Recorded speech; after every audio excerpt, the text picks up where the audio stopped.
ಗುರು ನಮ್ಮ ಟೀಮ್ ಇಂಡಿಯಾದವರು warm up ಮ್ಯಾಚಲ್ಲಿ ಸಖತ್ತಾಗಿ ಡಾಮಿನೇಟ್ ಮಾಡ್ಕೊಂಡು ಗೆದ್ರು ಅಂತ ಹೇಳ್ಬೋದು. ಆದರೆ ಇದು ಮುಂದೆ ನಡೆಯುವಂಥ ಎರಡು ಟೆಸ್ಟ್ ಮ್ಯಾಚ್ಗಳು ಇದೇ ರೀತಿಯಾದಂಥ ಪಿಟ್ನ ಕೊಡ್ತಾರೆ ಶ್ರೀಲಂಕಾದವರು. ಅಷ್ಟು ಕಂಡೀಷನ್ ಆಗಿ ಹೇಗಿರುತ್ತೆ ಅಂತ ನೋಡ್ಕೊಬರೋಣ ಬನ್ನಿ. ಇವತ್ತಿನ ಮ್ಯಾಚ್ ಯಾರು ಚೆನ್ನಾಗಿ ಪರ್ಫಾರ್ಮೆನ್ಸ್ ಮಾಡಿದ್ರು ನೋಡ್ಕೊಬರೋಣ ಬನ್ನಿ. ಎಲ್ಲೋ ಗೈಸ್, ಎಲ್ಲರಿಗೂ welcome to the my YouTube channel Prajwal analysis.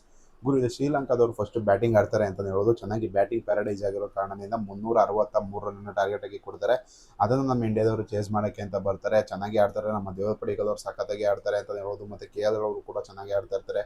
ಮತ್ತು ನಿಮಗೆ ರಿಷಬ್ ಪಂತ್ ಕೂಡ ಚೆನ್ನಾಗಿ ಆಡಿರ್ತಾರೆ. ಮತ್ತು ರವೀಂದ್ರ ಜಡೇಜಾ ಎಕ್ಸ್ಪೆಷಲಿ ಸಖತ್ತಾಗಿ ಆಡ್ತಾರೆ ಅಂತ ಹೇಳೋದು. ಎಷ್ಟೋ ದಿನಗಳಾದಮೇಲೆ ನಮ್ಮ ಟೀಮ್ ಇಂಡಿಯಾದಲ್ಲಿ ಕಾಣಿಸ್ಕೊಳ್ತಾ ಇರೋದು ರವೀಂದ್ರ ಜಡೇಜಾ ಅಂತ ಹೇಳೋದು. ಮತ್ತು ಗುರ್ನೂರ್ ಬ್ರಾರ್ ಸಖತ್ತಾಗಿ ಆಡ್ತಾರೆ. ಮತ್ತು ನಿಮಗೆ ಮಾನವ್ ಸುತಾರ್ ಕೂಡ ಚೆನ್ನಾಗಿ ಬ್ಯಾಟಿಂಗ್ ಆಡ್ತಾರೆ ಅಂತ ಹೇಳೋದು. ಅವ್ರ ಕೇಪಬಿಲಿಟಿ ಏನು ಅಂತ ನೀವು ಅಫ್ಘಾನಿಸ್ತಾನ್ ಸೀರೀಸ್ ಎಲ್ಲ ನೋಡಿರ್ಬೋದು. ಮಾನವ್ ಸುತಾರ್ ಬೌಲಿಂಗು, ಈ ರವೀಂದ್ರ ಜಡೇಜಾ ಹಾಗೂ ಅಕ್ಷರ್ ಪಟೇಲ್ ಆದಮೇಲೆ ಸಖತ್ತಾಗಿ ಇಂಡಿಯಾಗೆ left hand batter and left hand fast bowler ಅಂತೀನಿ ಸ್ಪಿನ್ನರ್ ಆಗಿ ಕಾಣಿಸ್ಕೊಳ್ತಾರೆ ಮಾನವ್ ಸುತಾರ್ ಅಂತಲೇ ಹೇಳ್ಬೋದು.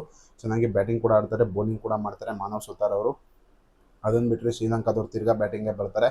206 ರನ್ ಟಾರ್ಗೆಟ್ ಕೊಡ್ತಾರೆ. ಅದನ್ನ ಡಿಕ್ಲೇರ್ ಮಾಡ್ತಾರೆ ಅಂತ ಹೇಳೋದು. ಯಾಕಂದರೆ ಇನ್ನೂ ಡಿಕ್ಲೇರ್ ಮಾಡಿ ಆಡೋಕೆ ಹೋಗಿದ್ರೆ ಡ್ರಾಗೋಸ್ಕರ ಆಡೋದಾಯ್ತು. ಇದು ವಾರ್ಮ್ ಅಪ್ ಮ್ಯಾಚ್ ಆಗಿರೋ ಕಾರಣದಿಂದ ಅವ್ರಿಗೂ ಬ್ಯಾಟಿಂಗ್ ಸಿಗಲಿ ಅಂತ, ಅವರು ಬೌಲಿಂಗ್ ಪ್ರಾಕ್ಟೀಸ್ ಆಗಲಿ ಅಂತ ಡಿಕ್ಲೇರ್ನ ಕೊಡ್ತಾರೆ. ಅಲ್ಲಿ ಚೆನ್ನಾಗಿ ಪರ್ಫಾರ್ಮೆನ್ಸ್ ಮಾಡ್ತಾರೆ. ಯಶಸ್ವಿ ಜೈಸ್ವಾಲ್ ಆಗಿರ್ಬೋದು, ಮತ್ತು ನಿಮಗೆ ಶುಭ್ಮನ್ ಗಿಲ್ ಆಗಿರ್ಬೋದು. ಶುಭ್ಮನ್ ಗಿಲ್ ಅವ್ರಿಗೆ ಇಂಜುರಿ ಆಗಿತ್ತು ಅಂತ ಫಸ್ಟ್ ಇನ್ನಿಂಗ್ಸ್ ಆಡಿರಲಿಲ್ಲ ಅವರು.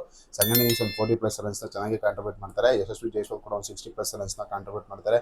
ರಿಷಬ್ ಪಂತ್ ಕೂಡ ಚೆನ್ನಾಗಿ ಆಡ್ತಾರೆ. ಲಾಸ್ಟಲ್ಲಿ ಬರ್ತಾರೆ ನೋಡಿ ಮೊಹಮ್ಮದ್ ಸಿರಾಜ್ ಅವರು, ಟೋಟಲ್ ಗೇಮ್ನೇ ಚೇಂಜ್ ಮಾಡಾಕ್ಬಿಡ್ತಾರೆ ಗುರು. ಲಾಸ್ಟ್ ಓವರಲ್ಲಿ 8 ಬಾಲಿನೇ ಇರುತ್ತೆ. ಸಖತ್ತಾಗಿ ಬ್ಯಾಟಿಂಗ್ ಆಡಿ ಡಾಮಿನೇಟ್ ಮಾಡ್ತಾರೆ ಇಲ್ಲಿ ಮೊಹಮ್ಮದ್ ಸಿರಾಜ್ ಅಂತಲೇ ಹೇಳ್ಬೋದು. 35 ರನ್ ಗುರು ಹ್ಯಾಟ್ರಿಕ್ ಆಫ್ ಸಿಕ್ಸಸ್ನ ಹೊಡಿತಾರೆ ಮೊಹಮ್ಮದ್ ಸಿರಾಜ್ ಅವರು. ಅದಕ್ಕೋಸ್ಕರನೇ ಅವರು ಸಖತ್ತಾಗಿ ಶ್ರೀಲಂಕಾದ ಮೇಲೆ ಡಾಮಿನೇಟ್ ಮಾಡ್ಕೊಳ್ತಾ ಬಂದಿದ್ದಾರೆ. ODI-ದಾಗಿರ್ಬೋದು, T20-ದಾಗಿರ್ಬೋದು, ಏಷ್ಯಾ ಕಪ್ ಫೈನಲ್ ಅದಂತೂ ಧ್ವಂಸ ಮಾಡಕ್ಕೆ ಹೊಡಿರ್ತಾರೆ ಮೊಹಮ್ಮದ್ ಸಿರಾಜ್ ಅವರು ಅಂತ ಹೇಳ್ಬೋದು. ಯಾಕಂದರೆ 6 ವಿಕೆಟ್ಗಳನ್ನ ಧ್ವಂಸ ಆಗೋಗಿರ್ತಾರೆ ಶ್ರೀಲಂಕಾದವರು. ಅವರು ರಿಕವರ್ ಆಗೋಕ್ಕೆ ಚಾನ್ಸೇ ಕೊಟ್ಟಿರಲ್ಲ, ಆ ರೀತಿಯಾದಂಥ ಬೆಂಕಿ ಬೌಲಿಂಗ್ನ ಮಾಡ್ತಾರೆ. ಇಲ್ಲಿ ನೋಡಿದ್ರೆ ಸ್ಪಿನ್ನರ್ಸ್ ಬೌಲಿಂಗ್ ಮಾಡ್ತಾ ಇರ್ತಾರೆ. ಅವ್ರಿಗಂತೂ ತರಾಟೆಗೆ ತಗೊಬಿಟ್ಟಿದ್ದಾರೆ ಅಂತ ಹೇಳೋದು. ಹ್ಯಾಟ್ರಿಕ್ ಆಫ್ ಸಿಕ್ಸಸ್ನ ಹೊಡಿತಾರೆ. ಒಂದೇ ಓವರಲ್ಲಿ ಮ್ಯಾಚ್ನ ಮಿಕ್ಸ್ ಮಾಡ್ತಾರೆ ಅಂತ ಹೇಳೋದು. ಡೇ 3ಗೆ ಮ್ಯಾಚ್ನ ಮುಗಿದೋಯ್ತು ಅಂತ ಹೇಳೋದು. ನಮ್ಮ ಇಂಡಿಯಾದವ್ರು ವಾರ್ಮ್ ಅಪ್ ಮ್ಯಾಚ್ನ ಗೆದ್ದಿರ್ಬೋದು. ಆದರೆ ರಿಯಲ್ ಟೆಸ್ಟ್ ಮ್ಯಾಚ್ ಈ ಮ್ಯಾಚು ಕೂಡ ಅಷ್ಟೊಂದು ಕಾಂಪಿಟೇಷನ್ನೇ ಕೊಟ್ಟಿದ್ದಾರೆ ಇದು ಶ್ರೀಲಂಕಾ ಟೀಮ್ ಅಂತ ಹೇಳೋದು. ಬ್ಯಾಟಿಂಗ್ ಕೂಡ ಚೆನ್ನಾಗಿರೋದು. ಅವರು ಡಿಕ್ಲೇರೇ ಮಾಡಿರೋದು, ಏನು ಆಲ್ ಔಟ್ ಆಗಿಬಿಟ್ಟಿಲ್ಲ. ಅವರು ನಮ್ಮ ಇಂಡಿಯಾದವರು ಏನು ಡಿಕ್ಲೇರೇ ಮಾಡಿರೋದು ಆಲ್ ಔಟ್ ಆಗಿರಲಿಲ್ಲ.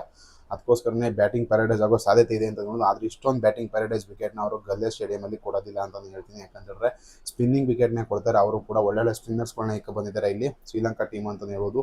ಇವತ್ತಿನ ಮ್ಯಾಚ್ ನಿಮ್ಮ ಇಂಡಿಯಾದವರು ಸಖತ್ತಾಗಿ ಪರ್ಫಾರ್ಮೆನ್ಸ್ ಮಾಡಿದ್ದಾರೆ. ಬೌಲಿಂಗಲ್ಲಿ ಚೆನ್ನಾಗಿ ಮಾಡಿದ್ದಾರೆ. ರವೀಂದ್ರ ಜಡೇಜಾ ಆಗಿರ್ಬೋದು, ಕುಲ್ದೀಪ್ ಯಾದವ್ ಆಗಿರ್ಬೋದು, ಮಾನವ್ ಸುತಾರ್ ಆಗಿರ್ಬೋದು, ಗೌರ್ನೂರ್ ಬ್ರಾರ್ ಆಗಿರ್ಬೋದು, ಸಿರಾಜ್ ಆಗಿರ್ಬೋದು, ಎಲ್ಲರೂ ಕೂಡ ಸಖತ್ತಾಗಿ ಬೌಲಿಂಗ್ ಮಾಡಿದ್ದಾರೆ. ಪ್ರಸಿದ್ಧ ಕೃಷ್ಣ ಕೂಡ ಚೆನ್ನಾಗಿ ಬೌಲಿಂಗ್ ಮಾಡಿದ್ದಾರೆ ಅಂತ ಹೇಳ್ಬೋದು. ಇದು ಎಷ್ಟೇ ಚೆನ್ನಾಗಿ ಆಡಿದ್ರು ಕೂಡ ಇದು ವಾರ್ಮ್ ಅಪ್ ಮ್ಯಾಚು. ನಮ್ಮ ಇಂಡಿಯಾದವ್ರು ವರ್ಲ್ಡ್ ಟೆಸ್ಟ್ ಚಾಂಪಿಯನ್ಶಿಪ್ನ ಗೆಲ್ಲಬೇಕು ಅಂತ ಹೇಳಾರ. ಈ ಸೀರೀಸ್ನ ನಾವು ಸೀರಿಯಸ್ ಆಗಿ ತಗೊಂಡು ಗೆದ್ದರೆ ನಮಗೆ ಆದಷ್ಟು ಹೆಲ್ಪ್ ಆಗುತ್ತೆ ಅಂತ ಹೇಳೋದು. ಮುಂದೆ ಬರುವಂಥ ಸೀರೀಸ್ಗಳು ಸಖತ್ ಟಫೆಸ್ಟ್ ಇರುತ್ತೆ ಅಂತ ಹೇಳ್ಬೋದು. ನ್ಯೂಜಿಲ್ಯಾಂಡ್ಗೆ ಹೋಗಬೇಕು, ಮತ್ತು ನಿಮಗೆ ಆಸ್ಟ್ರೇಲಿಯಾದವ್ರು ನಮ್ಮ ಟೀಮ್ ಇಂಡಿಯಾಗೆ ಬರ್ತಾರೆ. ಅಷ್ಟು ಸುಲಭ ಇರೋದಿಲ್ಲ ದಿಗ್ಗಜ ಟೀಮ್ಗಳನ್ನ ಸೋಲ್ಸೋದಕ್ಕೆ. ಈ ಮುಂದೆ ಏನಾಗೋದನ್ನು ನೋಡ್ಕೊಬೋಣ ಬನ್ನಿ. ಈ ವಿಡಿಯೋ ನಿಮಗೆ ಶೇರ್, ಲೈಕ್ ಮಾಡಿ, ಶೇರ್ ಮಾಡಿ, ಸಬ್ಸ್ಕ್ರೈಬ್ ಮಾಡಿ.